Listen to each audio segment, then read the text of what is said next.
This is another very strange artifact holding a stick with a snake. Again, we have the snake here, and the question is where and who this statue was done.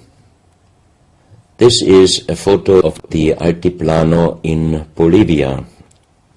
Archaeologists and researchers found out that at least before 4,000 years there was happened a very big impact in Argentina, and the shock wave of this big impact destroyed many stone buildings in the Altiplano of Bolivia. You have here a picture of Pumapunku, a very strange place close to Tiahuanaco in Bolivia, and you see tons of stone plates with perfect work on it destroyed. Maybe this was the reaction to the big impact in Argentina. Here you have my friend Giancarlo Bonfanti, Italian researcher, in the center of the so-called Sun Gate in Tiahuanaco in Bolivia, and some researchers write that the figurines on top of this side of the Sun Gate are showing the Venus calendar. Here you have one of the big stone plates from Pumapunku, and you can see how perfect this stonework was done. And the question is, could you do such perfect work with simple tools? Close to this area, they found skeletons with a size of 2.6 meters. And the picture on the top shows you the skull of one of these skeletons, and it looks like it is deformed, but definitely these skulls are not deformed. They are natural style, like an egg. On this photo you see how strong the jaw of those skulls were. This is a front view, and the most interesting photo is this one, because you can see that the top of the skull does not have the three plates which we have as Homo sapiens, and that shows us that these skeletons are not Homo sapiens. What we might be able is doing a DNA check and an age dating on these skeletons, because we are very much wondering what kind of humans did exist long time ago and how long ago. On the next pictures I show you some artifacts found close by the real giants, and when I first time got this mask in my hands I tried to look through the two eyes. At that time I didn't know that they were belonging to 2.6 meter skeletons, and I was just wondering, why did they make masks where you can only look out from one eye? But after knowing that those people were over 2.5 meters, I could imagine that their skull was of course bigger than our skull, and that's why these masks were for us oversized. That's another mask from Bolivia, another one with very wonderful encarving, many spirals and many symbols, which we also found in many other cultures. This is a very heavy stone figurine, and again here you can see on the top the head of a snake going down on his backside. This is the reverse side. You can see again the snake.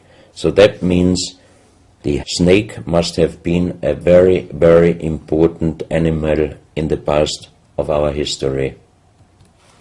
Here you can see a stone flute. The strange thing is that the vibration of the sound of these stone flutes is exactly the same as our brain waves. So that means maybe those flutes were used for meditation or for healing purposes. And each two holes are connected perfectly with each other.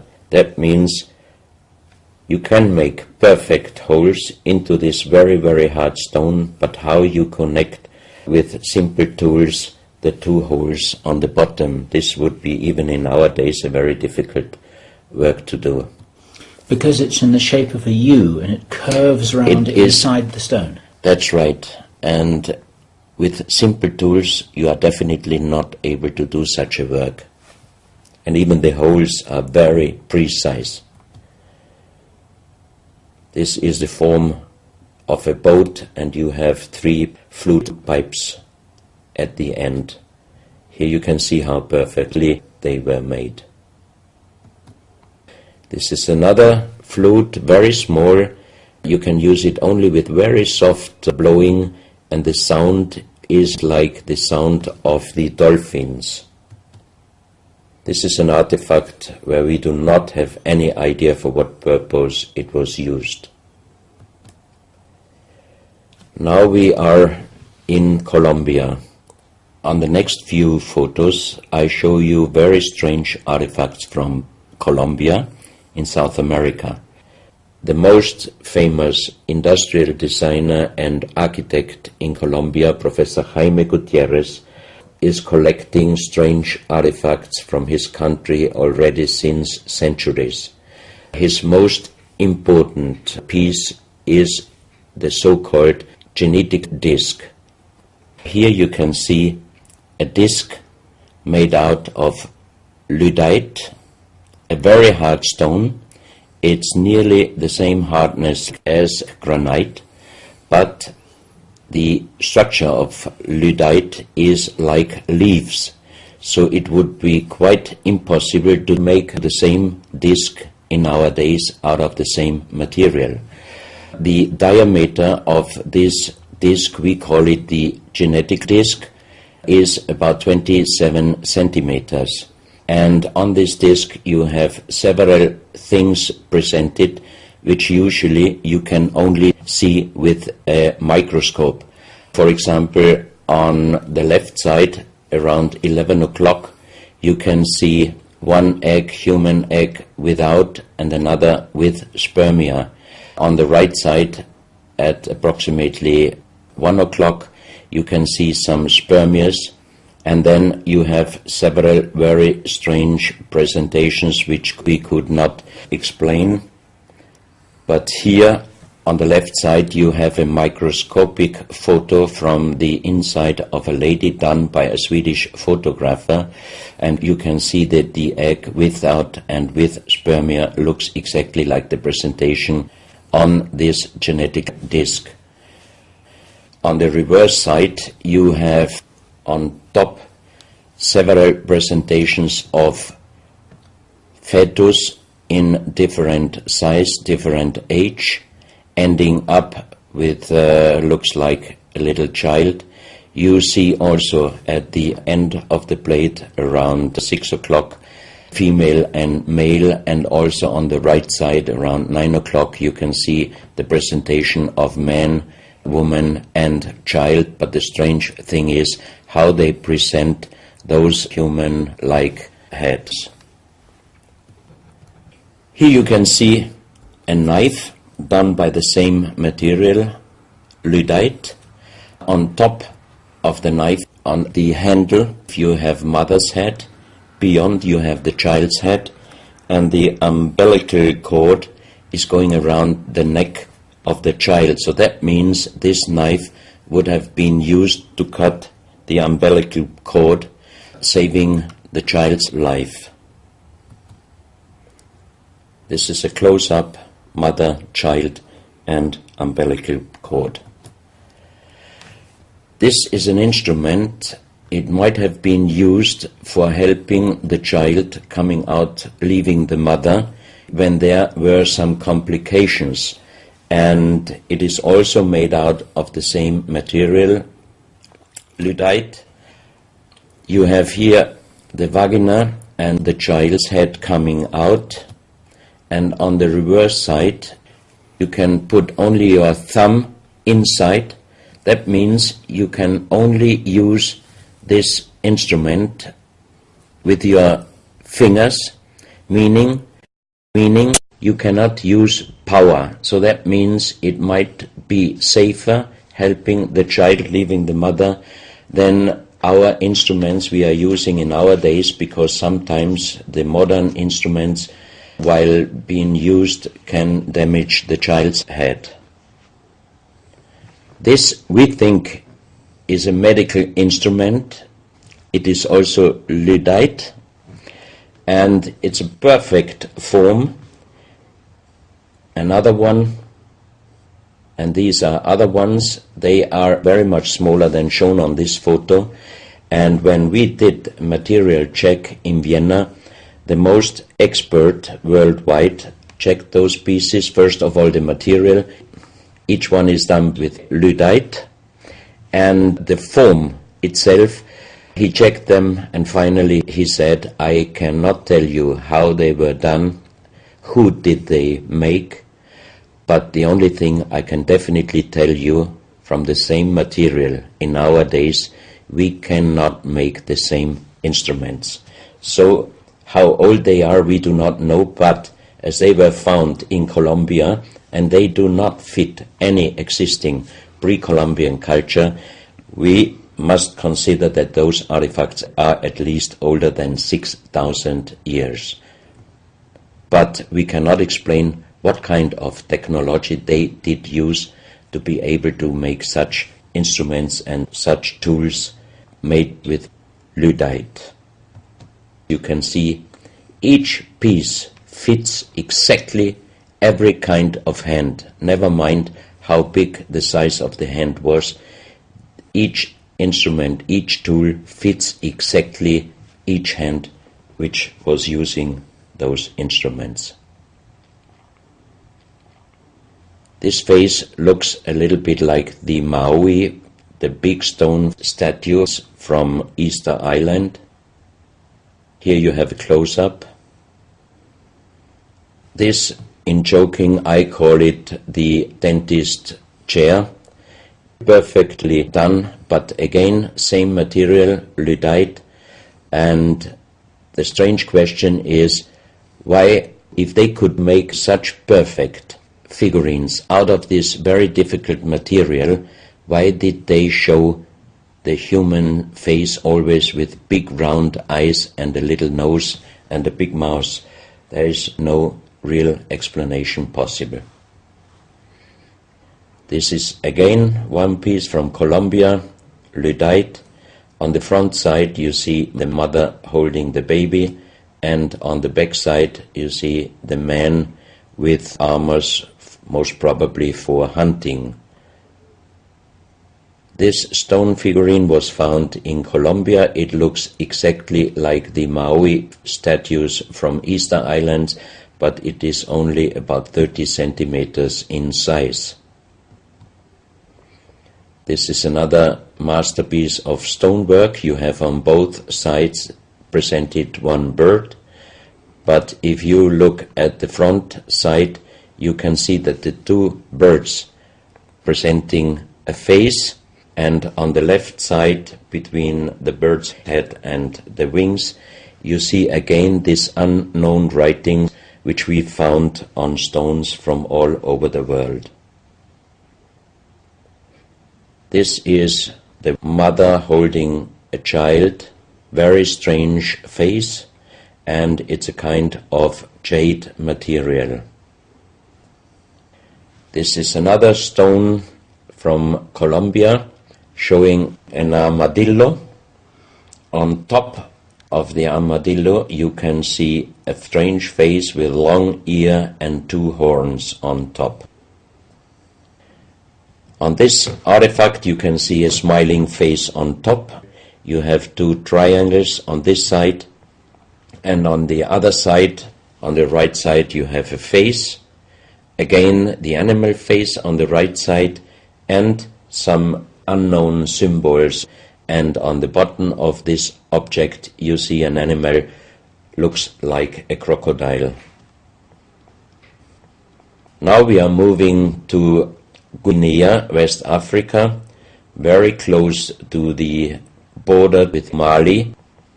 They found on a huge granite mountain, the half portrait of a lady done in granite stone, and the size of this statue from top of the head until the middle of the torso is exactly 150 meters. So this is a real big question. Who might have been able to do such a huge granite half-portrait in a mountain at least 10 to 12,000 years ago, because the Italian geologist Professor Pittoni was on the spot. He did these photos and he checked the earth on the bottom of this mountain, and his calculation was that this stone monument must have been done at least 10 to 12,000 years ago. But then we have the real big question: who could have been able to do such a big stone monument? Even in our days it would be impossible, or at least it would cost so much money that it would never be able to do. And if you look at the close-up of the face, some experts told me that this face definitely is not European, but also, of course, not black African. It must be either South American or Asian culture. But then again, we are at the point 10 to 12,000 years ago. It might be the civilization, the lost civilization from Atlantis. Close to this area in Sierra Leone, Professor Pittoni was in charge of diamond excavations. And as he heard in this area a legend about Allah was angry with some angels, and he put them into stone and throw them to the earth. He put the sky, also made it into stone and throw it to the earth, and he put the stars and threw them to the earth. The legend says that the sky, you can see on this stone, they call them sky stones, sky blue stones found in this area under the earth. And we did research in Vienna. This is definitely artificial stone.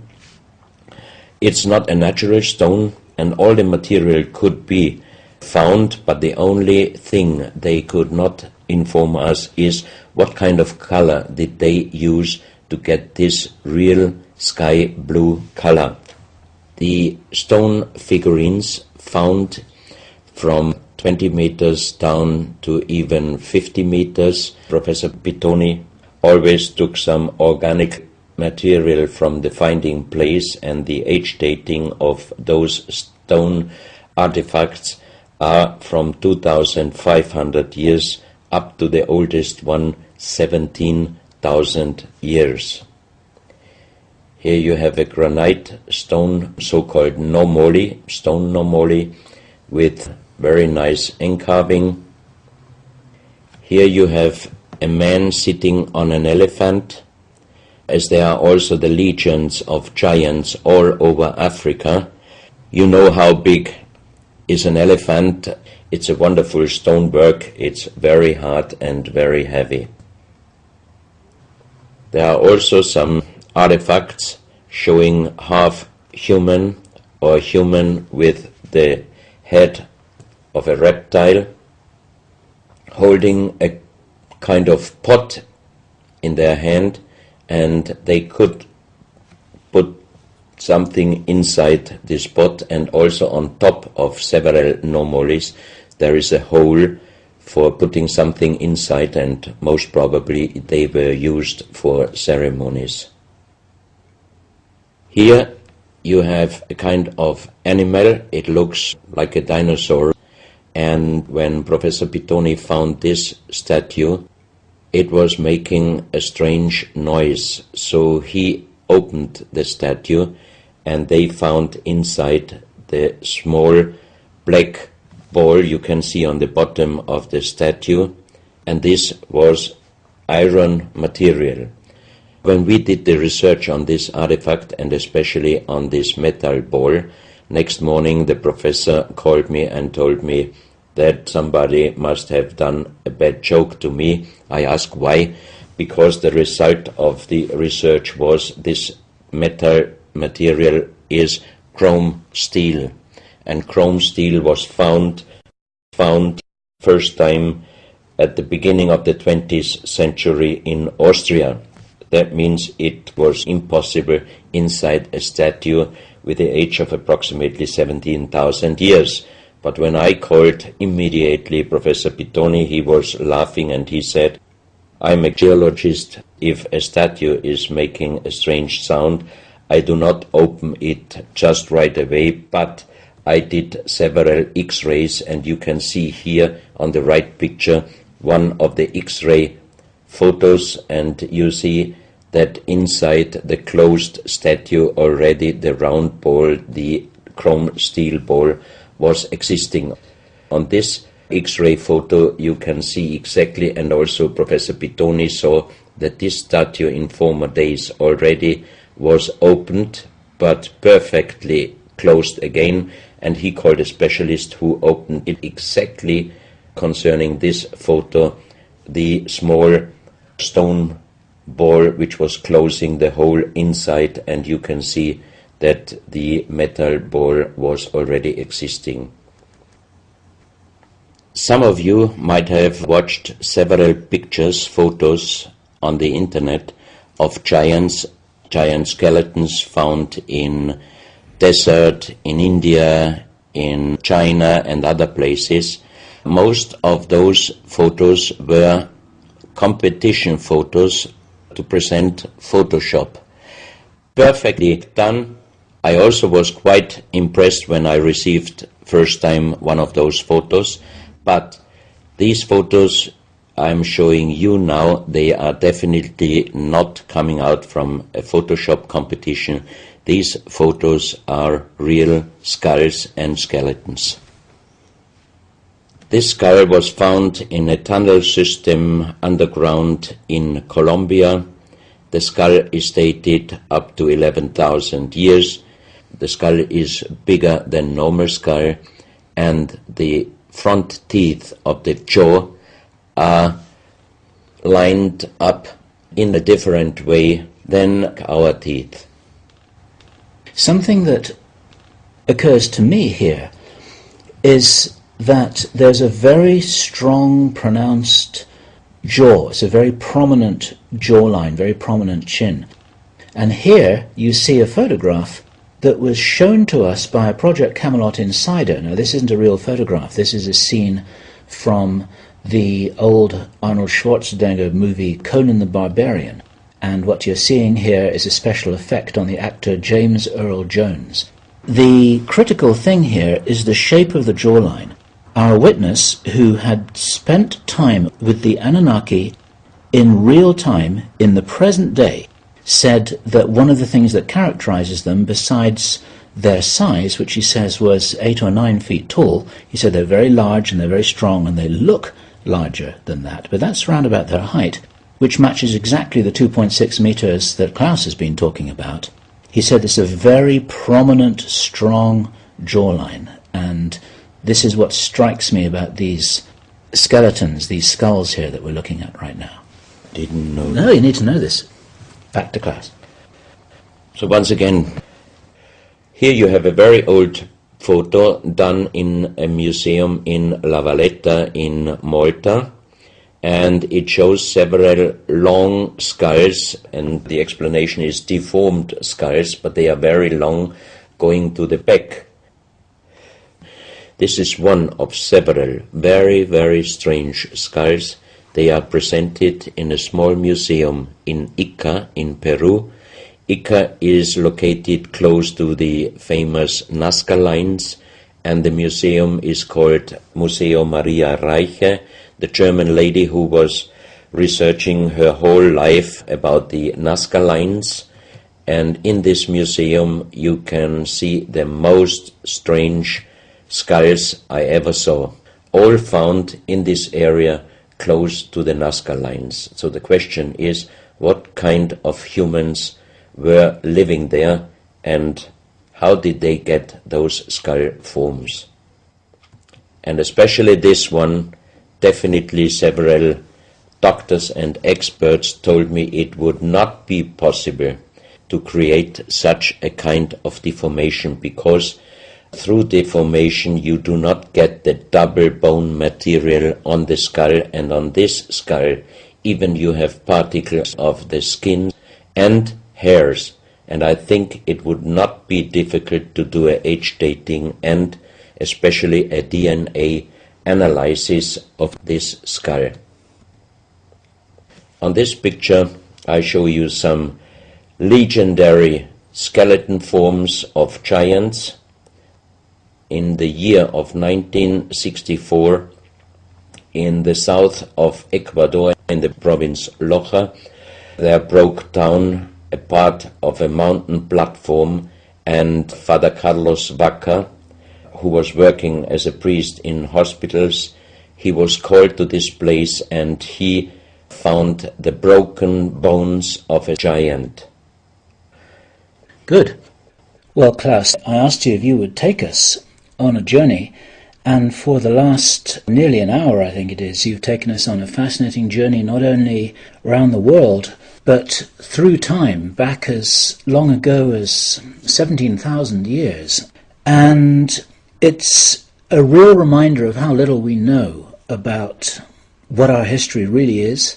These are important pieces of an important puzzle, and you're doing an enormous amount to raise people's awareness of what it is that we're not shown in many museums, what it is that we don't read in anthropological textbooks, and what it is that many university professors still refuse to recognize. And thank you so much for your part in helping to raise our own understanding of our history on planet Earth. Klaus, thank you.